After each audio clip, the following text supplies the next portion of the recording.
महात्मा बुद्ध ने छूत किसे कहा? महात्मा बुद्ध प्रवचन सभा में आकर मौन बैठ गए। शिष्य समुदाय उनके इस मौन के कारण चिंतित हुए कि कहीं वे अस्वस्थ तो नहीं हैं। आखिर एक शिष्य ने पूछ ही लिया, गुरुदेव, आप आज इस तरह शांत क्यों हैं?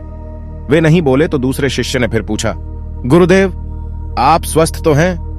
बुद्ध फिर भी शांत ही बैठे रहे। इतने में बाहर से एक व्यक्ति ने जोर से पूछा, महात्मा, आज आपने मुझे धर्म सभा में आने की अनुमति क्यों नहीं दी? बुद्ध ने कोई उत्तर नहीं दिया और आंखें बंद कर ध्यान मग्न हो गए। वह बाहर खड़ा व्यक्ति और जोर से बोला, महात्मा, मुझे धर्म सभा में क्यों नहीं आने दिया जा रहा है? धर्म सभा में बैठे बुद्ध के शिष्यों में से एक ने उसका समर्थन करते हुए कहा, गुरुदेव, उसे धर्म सभा में आने की अनुमति प्रदान कीजिए। महात्मा बुद्ध ने आंखें खोलीं और बोले, नहीं, उसे अनुमति नहीं दी जा सकती है क्योंकि वह अछूत है। अछूत? मगर क्यों?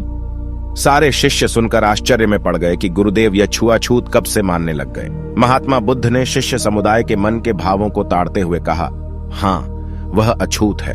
वह आज अपनी पत्नी से लड़कर आया है। क्रोध से जीवन की शांति भंग होती है। क्रोधी व्यक्ति मानसिक हिंसा करता है। इस क्रोध के कारण ही शारीरिक हिंसा होती है। क्रोध करने वाला अछूत होता है क्योंकि उसकी विचार तरंगे दूसरों को भी प्रभावित करती हैं। उसे आज धर्म सभा से बाहर ही रहना चाहिए। उसे वहां खड़े रहकर पश्चाताप की अग्नि में तपकर शुद्ध होना चाहिए। शिष्यगण समझ गए कि अस्पृश्यता क्या है और अछूत कौन है। उस व्यक्ति को भी बहुत पश्चाताप हुआ। उसने कभी भी क्रोध न करने का प्रण लिया। बुद्ध ने उसे धर्म सभा में आने की अनुमति प्रदान की। महात्मा बुद्ध के अनमोल उपदेश, विचार और कहानियां को सुखमय बनाने वाली कहानियों के लिए लोगों तक शेयर करो और अपने लिए लाइक, सब्सक्राइब करो। दोस्तों, ऐसे महान महात्मा के लिए नमो बुद्धाय कमेंट करो। नमो बुद्धाय।